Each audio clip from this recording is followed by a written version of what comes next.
Hello, and welcome to Marathon Swim Stories, where we explore the human side of the superhuman feats of endurance swimmers and those who support them. I'm marathon swimmer and coach Shannon Keegan. In today's episode, we caught up with Gia in quarantine in South Korea to see what kind of training she's up to. This is part 2 of a 4-part series as we follow Gia on her journey to swim 20 bridges in Manhattan in August of this year. I hope you enjoy this episode. We get to talk to Gia today from, well, you can tell us where you're at and all that stuff, for part 2 of our journey to 20 bridges in August, right? Yep. So I'm in South Korea and I've gotten situated because I arrived last Wednesday via Germany, via like a 10-hour layover in Germany. And Yeah. I did that thinking maybe I would be let out because the whole thing is I'm the only one in my family who's never set foot there. But I ended up writing an article that's actually on Swimming World today about, Oh, wonderful. it's about the Olympics bylaws that used to prevent Olympic athletes from endorsing non-official sponsors. So they changed that in 2019 and it was like a big deal for the athletes. So I kind of Yeah. write it up and I was surprised, but they splashed it up today. Very cool. Congratulations. So that was like a good feeling. And so I actually have the light. I know this looks like a horror movie because it's all dark, but I wanted to some city lights, but you can't really tell before the tower. So it's basically like what the Empire State Building is in New York. The iconic lit up tower was right over my shoulder, but they apparently turn off the lights at midnight. So we missed you, but because it's 1:30 in the morning there, right? yeah, it is. It is 1:30 in the morning. And I just thought, oh man, I saw it shut off and I thought, no. I want to show people. What Yeah. town in South Korea?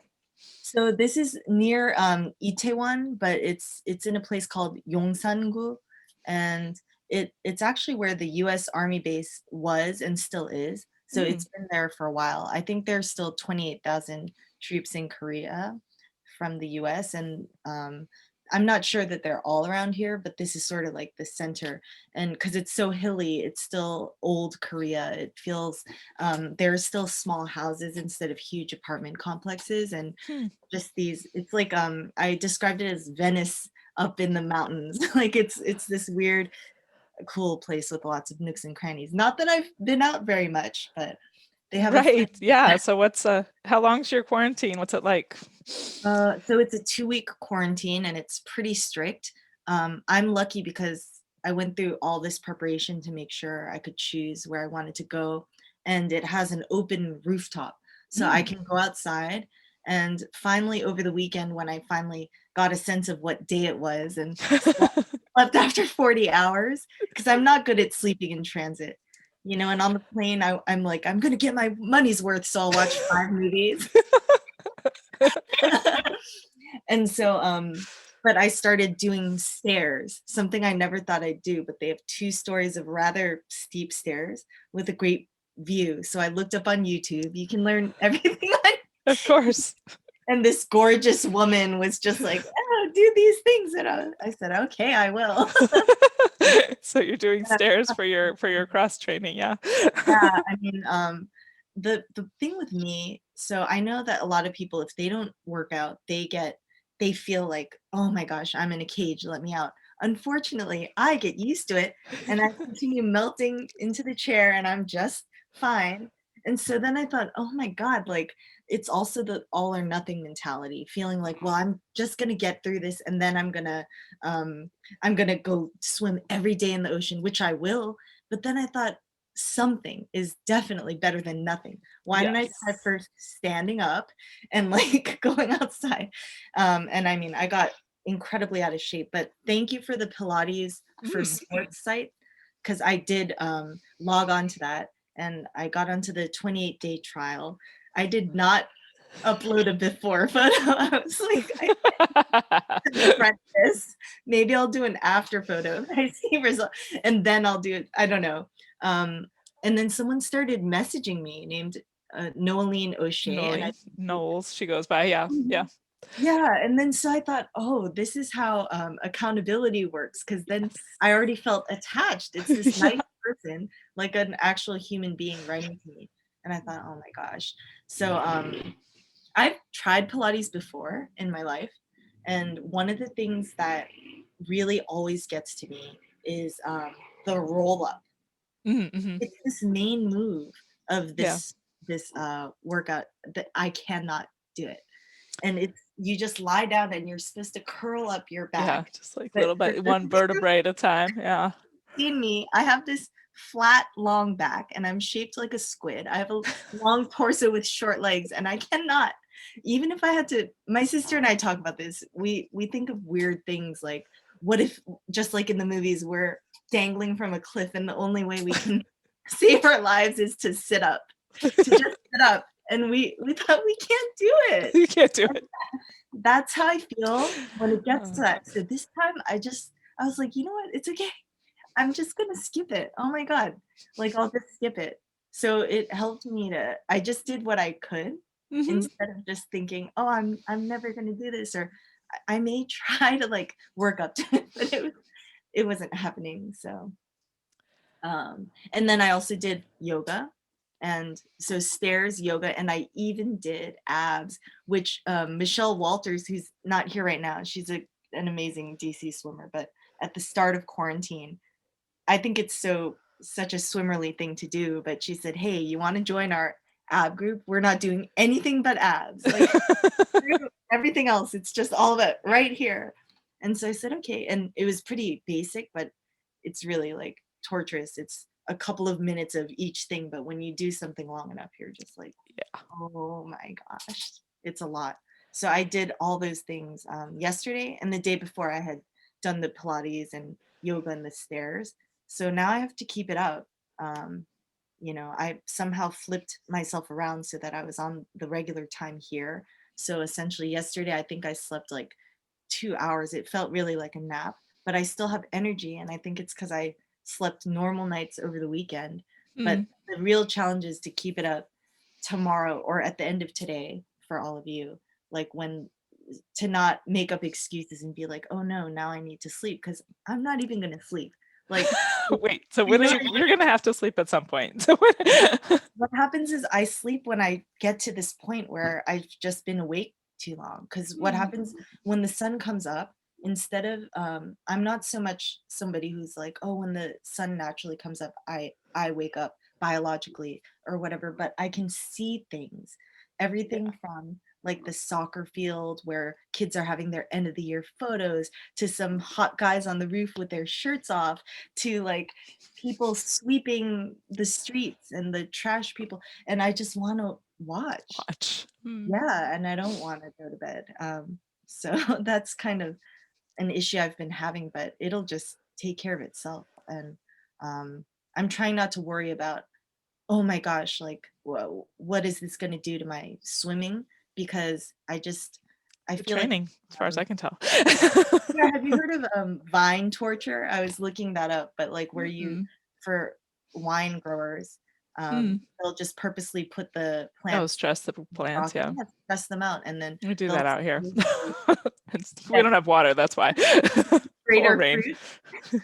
But my idea is, like, I realized consistency is important for swimmers, right? But for me, actually, I thrive off inconsistency. Oh, you don't you're not I'm consistently inconsistent. That's what I've oh, decided. But okay. there are people that definitely thrive off consistency. But for me, like I Uh-huh. thrive off of this of changing my cycles on a Oh. regular basis. But that's kind of just something I'm coming to realize about myself. You know what? Me too. And this is catalyzed that realization. Hmm.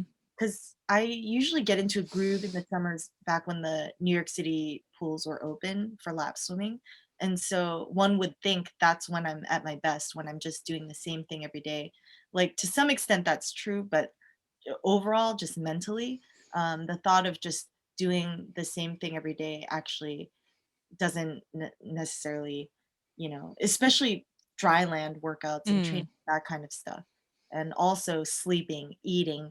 I can't take the idea of just eating the same things or not eating certain things Mhm. or making sure I sleep 9 hours a night, 8 hours. I can't do that. Mm.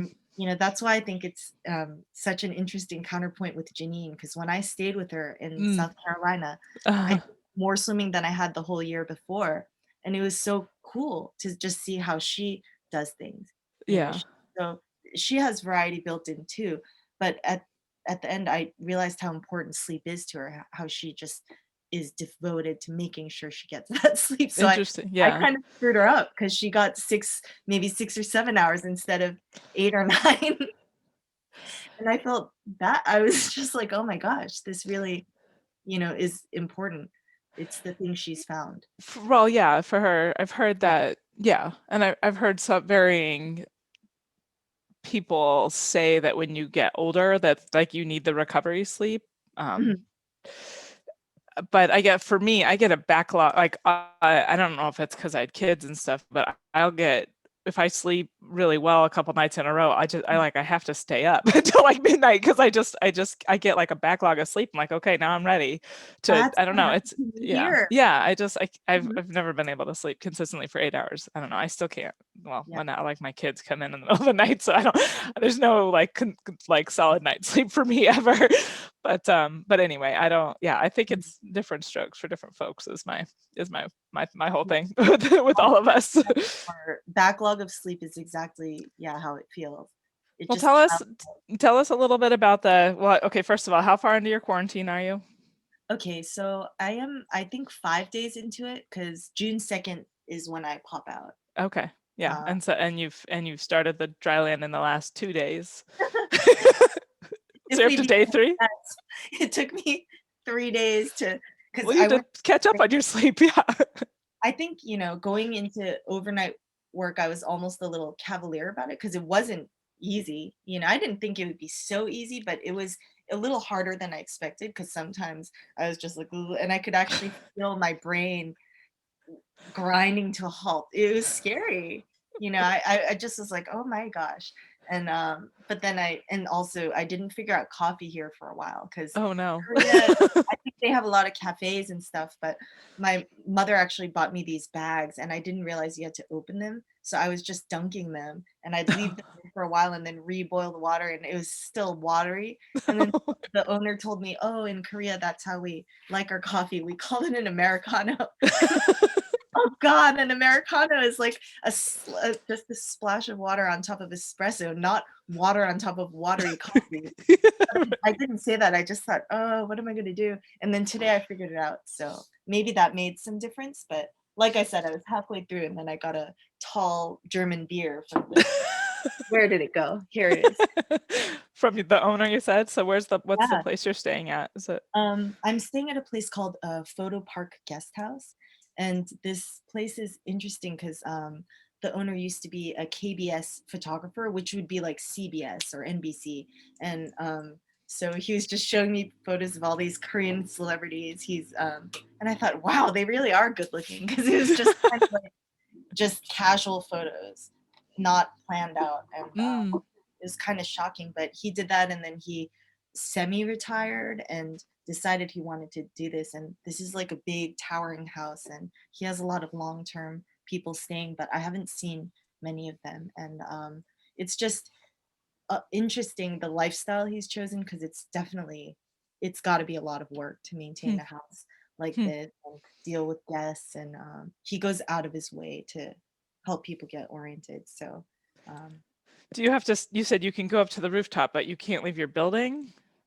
Or I pretty much can't. I okay. admit I've been out the gate just because they have, like, a community recycling station, Oh. so I've gone to put in my water bottles because Mm. the water here is all pretty much potable. Oh, Uh, wow. so I don't know if it would be different if there were Brita or boiling, Mm, but I mhm. decided not to take the risk. But it's Right. killing me, all the plastic and the packaging. I don't know if the States are much better, but it's just with water, just constant bottles of water, it Yeah, that's a doesn't feel lot. great. Yeah, but Do you get, like, food delivered to your room, or how does, like, eating go? well, so, mommy left me with some foods, but she also has a working Korean phone. So if I run out of food, I'll just text her and then she'll call a local business to bring food. And here they'll deliver anything anywhere. Wow. It's crazy. They'll just go up these weird roads and go right on the sidewalk and just do whatever it takes. And there's no tipping. Tipping's almost to the point of not allowed. Right. Yeah. Like Because I've heard of that in other countries. Like it kind of. yeah. But I admit, we've forced some tips on people. Like the one time I was allowed out was to go get my COVID test, and that was Oh. a crazy scene. But it's a funny loophole because they say, "Oh, you can take a taxi or you can walk." And I was like, obviously, I'm gonna walk and take a really long walk and just go all around on my way to this place and back because it's my only time. But that time we did stop in at a restaurant and then Mm. I got nobody else was there and we're both vaccinated, but I think that might have been a bit of like a clipping of the rules. But there we gave a tip. Long story. And then so I want to hear a little bit about your. Well, I guess. So are you gonna have to keep doing the overnight working like the whole time you're there? Not the whole time, because I Okay. actually had let's see, like 35 days of vacation saved up. Okay. Basically 7 weeks of vacation. So I'm spacing it out. And frankly, some of it I'm taking after I get back from Korea because it's Mm. right before the Manhattan swim. Yeah. So not the whole time. I will be toggling though. And coordinating with my direct manager who happens to be from Senegal. So Mm. she's also going to do something similar. And Mm. I don't think the time difference for her is so drastic, but Mm. she'll be, doing that. So we had to alternate so we're not both out at the same time, really. Right. So that's the thing. Oh, I just wanted to shout out to I saw that Ken Immer is here, and Ken is amazing. He kayaked me around the swim around Charleston, which Oh, is one of the awesome. gnarlier swims I've ever done. It was so windy that day. Ed did that swim too. I mean, it was for me that was a tough swim, and the reason why I didn't get cut off with the time limit was because it was so windy that the race director said we'll kind of make it open ended, and I think I was the last one that they let to finish, second to last person actually. Wow. Wow. Yeah, um, I can. and had to deal with. Oh, so last time I said how I didn't mention the biggest weakness, one of the biggest weaknesses of all that I have, and that's zigzagging. And I don't Oh, want yeah, to yeah. put Ken on the spot, but maybe he can. I think I've gotten better, but honestly, like, um, he was so patient when we started out. This whole so I don't know if you guys know the course at all, but there's just a point at which, at the safety briefing, they said, make sure you swim at an angle to the current because the current's sweeping you down. And if you just try to don't angle up a bit, you're just going to get swept out and then you'll never recover. Like you'll never get back. That's it. And that was You just were stuck. so scared of Here being we go. swept away. I'm being swept away. No, just follow me. And I remember he said, we have to talk. He said, what's going on? Like you, at this point, you're actually swimming almost going against the current and swimming upstream at this point. And I just said, I don't know. I just I feel the water. I feel like it's doing this. And he's like, just follow me, And I said, okay, I'll try. And then I was thinking, man, I need therapy. I need to work on trust issues. I need, And then I kept on doing it though. And I really didn't mean to, but at one point I did look up and I was parallel with the bridge, which meant I was still going at a 90-degree angle Y- to the current, which is ridiculous. Yeah. I mean, it's counterproductive and absolutely ridiculous. And so then I think I got better, but I don't know. And then Lynn Goldsmith couldn't make it today, but one of the first things she said when I got out was, "Oh man, you were all over the place. You must have swum 15 miles." But it's actually not funny because when it comes to efficiency, but also just safety out Mm. there, it is something that I need to think about. Yeah. And actually, I think over the years I have given it a lot of thought, and I think I know what it is just based on, studying different. It's my stroke. And so the thing about Pilates, this Pilates program that's really great, is that it's just drilling these basic things, like the powerhouse, shoulders Mm-hmm. down, Hmm. belly in, Hmm. butt squeeze your butt.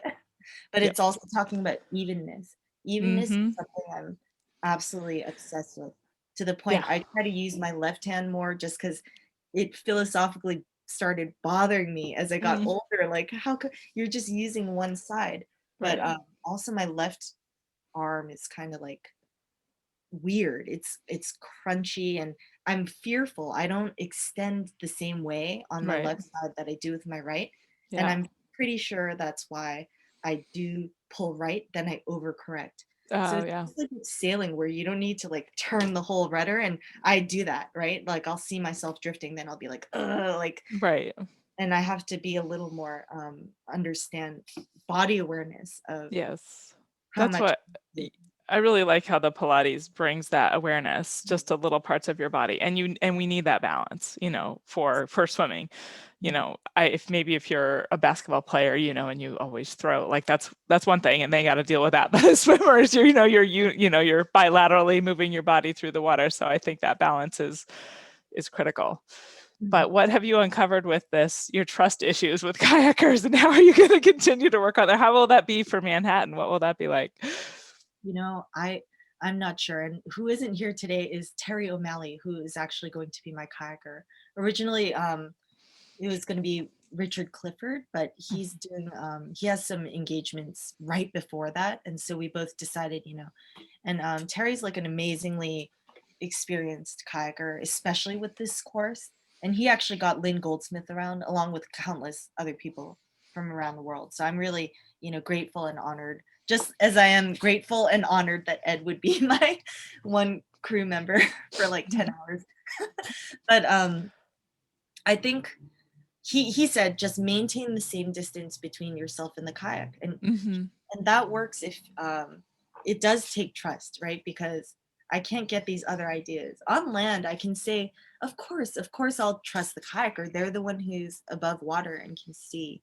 But Mm-hmm. once I'm in there, it's just how, like, if you've ever tried surfing, for instance, you go in there and a 1 inch wave feels like the end of the world. It just seems so big, and that's how it feels in the water. Like, I just feel like differently once Mm-hmm. I get in there. And I know that. So I think I will just really concentrate on, and honestly, I'm lucky if I don't want to cause this situation. I've been an observer many times, as I said, and I've seen swimmers veer off, and kayakers have different levels of how much they want to like manage that, frankly. Mm-hmm. Because for them, Yeah. it's hours folded into like something I can't even comprehend. Why do Right. kayakers do this? So I Right. kind of, maybe again, Ken can talk about it, but I don't want to be that person who is like just going all over the place. And first of all, first and foremost, it causes safety issues.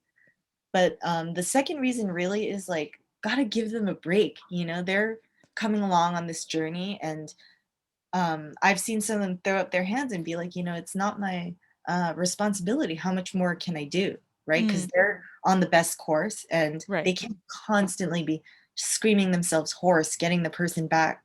Right. They just can't. So I'm gonna try to like do what he said and just try to keep an even distance away, no matter what happens. Right. Uh, Instead of thinking, oh, he must be turning, or he must be, so I'm gonna, like, I get these weird ideas in my head, I think. I think we all do as swimmers. Yeah, Ken, did they're you not want to even add ideas. something to this from your experience? Yeah, well, it's just, the idea of, and because it was a windy day too, my experience with the wind was very different from your experience in the water, right? And there was a lot of current. So the kayaker has a completely different experience. So we're not even really speaking that same language, Hmm. like you've got to come this, and what is this way? It depends. So it is a challenging thing. And at the end of the day, it really just does come down to the trust of like, I've got to swim to the kayak. It's not near me.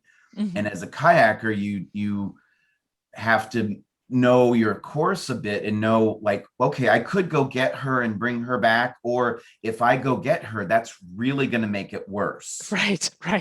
Yeah. Because if I cut out, you don't just get right back over, Right. No, that's so a good point. there is a lot of skill in being able to be a really good kayaker. And plus, you don't get to paddle that much, so you're really having a hard time making your own way because of the speed and everything. So knowing that your kayaker knows what they're doing is obviously the best thing. And it's very dependent on the course. If it's a very easy river that's just going, then that's not so hard. But for something like the Charleston Harbor, which was a very kind of a scary place, quite frankly, there just needs to be more of that. So you just getting to know people and trusting them and trying to enjoy the experience as much as possible too. Just always remembering it's just swimming. Yes, we're here for fun. We're here for fun. Right. But I think you guys bring up a good point of the touch point, the communication, the importance of it at the beginning of a swim when you meet your kayaker or your crew, whatever, and they're going to be on the water is having that conversation of, am I beside you or, like who's whatever, to like, it should be the same, that the kayaker sets the course and the swimmer sets the pace. At least that's what I've done with my kayakers in the past, but understanding like, is there a sign for like, hey, I'm going to go over here and pee. So you keep going, or, but you like having that conversation before you hit the water is super important, as well as communicating all along the way. Every time you stop for a feed, like, is this working? Should we adjust?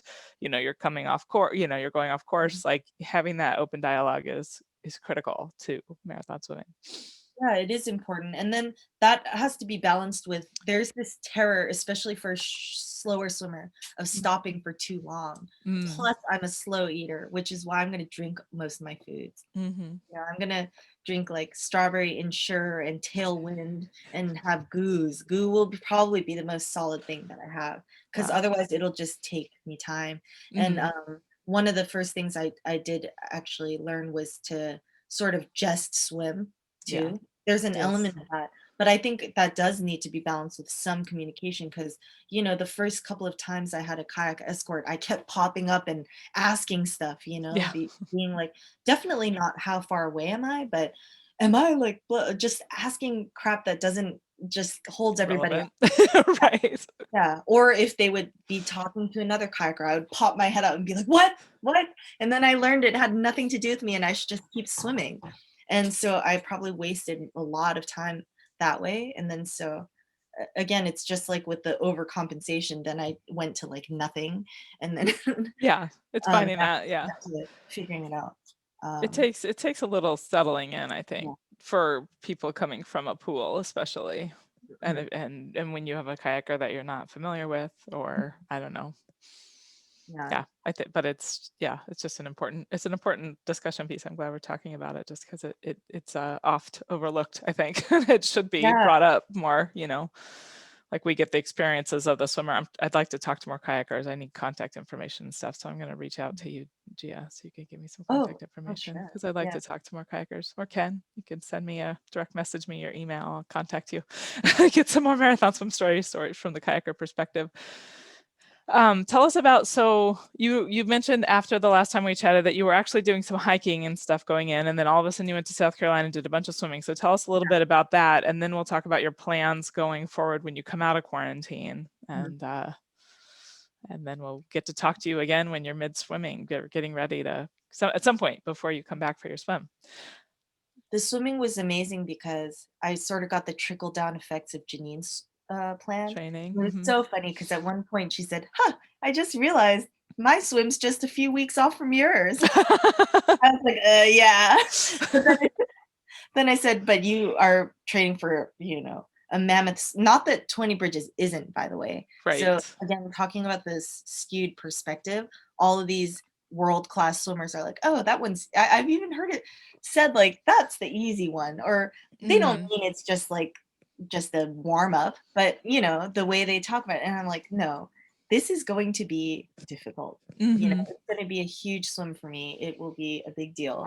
And so when I was with Janine, I got to I went along with her to all these swimming spots. And one of them is this place called Trophy Lake. It's Mm. this artificially constructed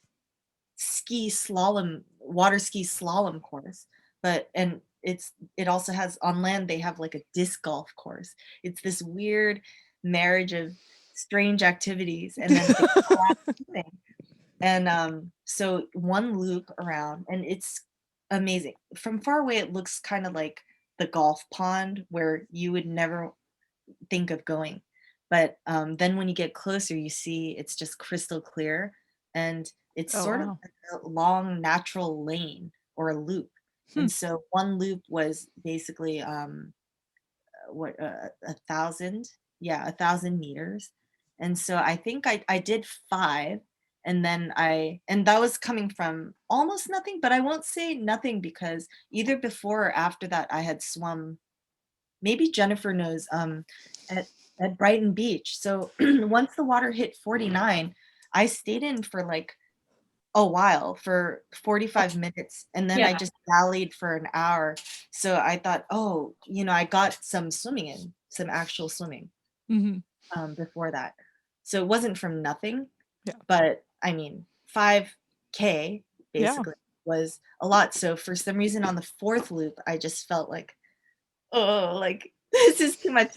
Geez, just go for five.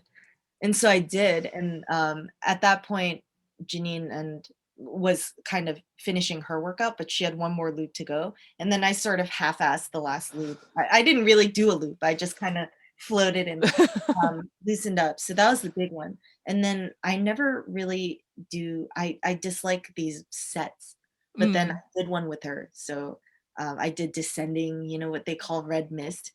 Mm. But I started with like a 2 minute 1,500 yard. I mean, I was very gentle to myself, and I realized it was more than the actual swimming, because I always came in way under, was just the thought of, because I didn't swim competitively. So Oh, right, right. Yeah. I don't get off on, racing the clock or other Right. at Right. Not your if motivation, anything, right? yeah, it does the opposite. But then Mm. I thought, wow, that made it go really fast, and it did work me out in a different way. So it's all about, opening the mind. Remember Hmm. the first interview that I did with you, I said that like I just it took me so long to get to the point of I am an athlete, or at least I'm undertaking athletic endeavors. So Hmm. I need to kind of act like it. Hmm. And that sort of opened up my mind. So I got a great long course outside, and then Hmm. actual pool timed stuff. Hmm. It was really a good trip. Yeah. Yeah. That's great. How did it feel to push to like having from basically nothing to a 5K and a like you said after about 3.5, 4K, you were kind of beat, Mhm. but you just kept pushing yourself. So it did feel a lot like hiking. Like Mm. I think Janine also said aquatic hiking, and that's what we talk about, where it's not the same as, oh, it's just like a bicycle, but the something about all the other seasons of training, you feel some of that helping you out, because I Hmm. wasn't like crunched over and bent over the next day. And I also knew not to just go out all crazy and Do just act. 10K. Yeah, but I was really happy at how I felt the next day. Hmm. I had the pleasant total body soreness, not the, oh my gosh, I tweaked something or I'm really screwed. So I felt pretty good. But it doesn't mean, I have a long way to go. But at this point, what can I do? But it comes down to 2 months, and that's what I can do. So I'm going to be in the water as much as possible, and that's it. Yeah. Um, it's Yeah. So tell us when you first day out of quarantine, what are you gonna do? Yeah, so I'm gonna actually head down to the south, and I hope Okay. to, get in the water. If not that day, the next day, go out to the beach and just go early in the morning. Because Hmm. one thing about, so the second beach I'm staying at least, I know that they patrol the beaches because they don't want people going beyond the lines. The lines I don't care as much about. That might be good if I end up having to swim alone. It might be great idea to just have a line there just for reference, even if it's a beach. So I could just swim parallel to the beach. But um, What do you they mean line? Is there like a they buoy have line a or fenced off, yeah, like a buoy line out there. okay, But like a swim during area, like a yeah, designated swim area? Okay. they don't want people, I guess they'll let people swim till 9 p.m. and they even have lifeguards there. But Hmm. after that, they don't allow it. So it's kind of like, at what point does night turn into day? And I just want to go when no one is going to give me crap about swimming, but they're afraid of bad things happening, of Mm. people just getting carried out. And so I'm trying to really, as I said, connect with these swimming groups. But Yeah. so far, that one woman's replied to me, so that's solid. And I know she knows a lot of other people, but for some reason, others haven't written back. And I don't know if it's because they don't get their Instagram messages or they're like, Mm. who the F is this? I have no idea. But I think it'll be different in person if I just show up at dawn, kind of Mm. like at it Brighton Beach, Coney Island. And I don't know how it is in Oregon, but if you just go to a certain swimming spot, there will be people There there. will be people, right? Yeah. Right. I mean, that'll be sad if they're all kind of like snobby and don't want anything to do with me, but who knows, right? And honestly, I don't care. It would be a lot better if I did make friends, but I think I'm that, I don't know, usually I feel like swimmers kind of connect and maybe they don't check their Instagram, but hopefully you'll arrive at a beach and find some other swimmers. They just might yeah. not be wanting to go as long as you. Instagram's crazy though, because when I followed the Korean hashtag open water swimming, and Mhm. ever since then, there are people swimming all over the place. That's And a great. lot of them have wetsuits, but one guy was very, I wrote to him just the other day, so we'll see. But he's very like, no suit, like he's the lone person just Mm. not bragging, but just putting it out there and being like, hey, I'm not wearing a suit. And I thought, oh, great. Because even now, the swimming is viable. I think the water is probably in the 50s. It's not like, Mm. it's not going to be in the 30s. And people could swim without wetsuits right now. So Mhm. it was cool to see someone doing that like the other day. Yeah, yeah, that's great. I It's bet very, you'll find people. That's very, exciting. really, yeah. And then do you have kind of a outline of like the kind of what you want to do for the time that you're there? I mean, it's like distance wise or duration wise, or Oh, or a certain number of days a week, or are you just gonna see what happens? well, kind of both, but I could use the pool, this New York City lap swim thing as a model. So Mm. I think I could do make sure to do at least 3 hours a day, and I think that will be good. So if I do 1.5 in the morning, before or after work, or just in the at dawn, and then swim maybe easier, something more relaxed at night, then that Mhm. would be good. And there are also a lot of like on the days that it rains. So there's also typhoon season here that kicks Mm. in at the end of July and in early August. But there Wow. are 50-meter pools all over Korea, Oh, wow. unlike New York City. Mhm. Yeah, and they cost like $3. Wow. So I'll definitely do that. I'll get on a bus and go to a pool and do my laps in chlorine. Yeah, I will every day. And maybe I'll have a day, maybe Sunday I'll take a break or something, like Mm. people do, but I won't be doing it. It'll be every day. It won't be like, Definitely. What would stop you? what would stop me? I don't know. Maybe, okay, so maybe side trips uh, to see, so other stuff that's going on, right? Like I'm trying Mhm. research my dad's biography. So I will make a side trip with my mother to this area called Gwangju, where uh, I'm just looking for one of my dad's best friend, one of his only contemporaries of life. Mm.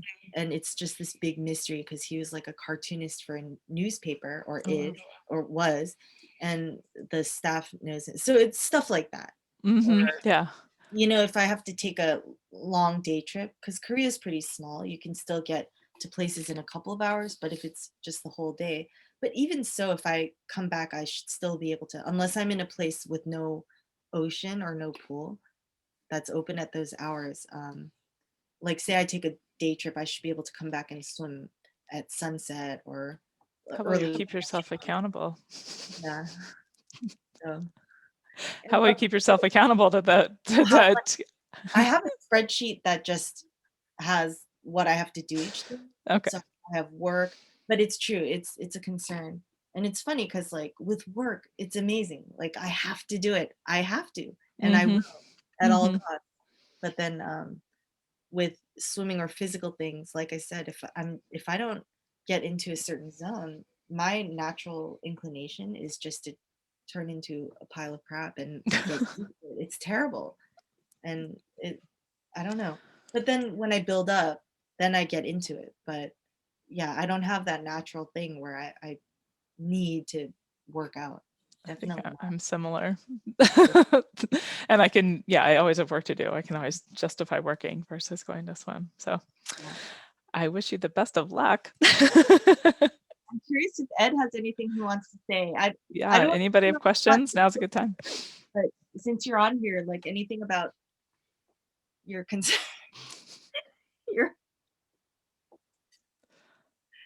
you're on mute. Am I off mute? Yes. Yes. Okay, yes. No, no concerns, Gia. You know, your thoughts about the kayaker was great. That's something really important in the Hudson River because they're gonna have to crab all the way down. It always looks like you're swimming to New Jersey because the current and the wind and everything, it blows you sideways. So by staying next to and believing in your kayaker, and I always have a problem with that, just ask Agnes, she'll tell you.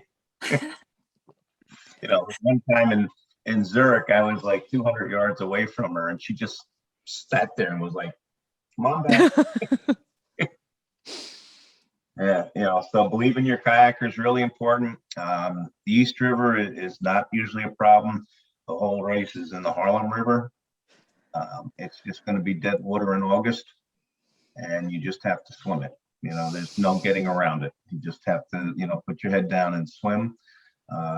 Once you hit the Hudson, you'll feel like $1,000,000. The water will be cleaner, fresher. You know, the wind picks up at around 3 o'clock in the afternoon. You'll have a nice tailwind.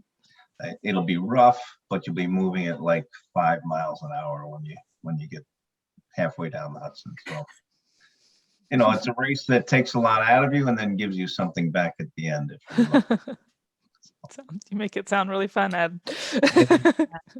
amazingly fun to swim. I would love to do it sometime. Gia knows it's our favorite water to swim in. The Hudson River is just without a doubt.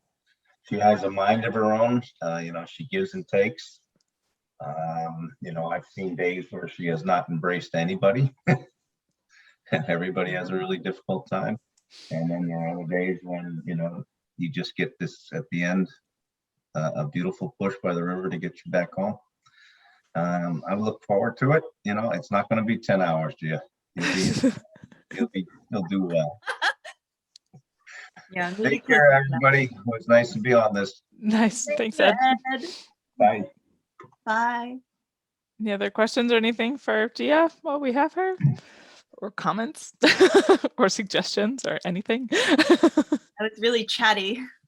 It's good. Good. 1:30 in the morning. Chat. Really? Well, I will say this. I know that she's training hard because I tried to say hi to her in the pool and she ignored me and wouldn't say hi when she was here.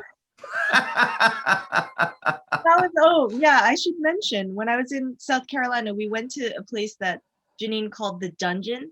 So Is that what she calls it? Well, okay, compared to all her other heavenly swimming spots. So I was just thinking, okay, preparing myself for just something, right? And I got there and it was a big open air pool with a nice pavilion vaulted over it. Wow. And nobody's there, of course. It was just wonderful. So I just started swimming and then Janine was socializing and Janine's a social person, much like I am. So I just thought, well, it's somebody she knows. And I had no idea. So I was timing my mile. Yeah. That's what I forgot to say, which is funny because like if I look at all my swims, my mile is like 37 minutes in any condition. That's not like a huge push. That isn't the Spuyten-Duyvil swim with the river, just like the whole river behind me. It's really like that. And I was surprised that I came out at like 36 minutes. So I thought, man, and I wasn't pushing to the point where so I know I can get faster if I really train, but my kind of like default speed was still there for me. And Right. actually that made me feel good. Someone else might Good just be like, confidence. man, that sucks. Like you should trim some of that off.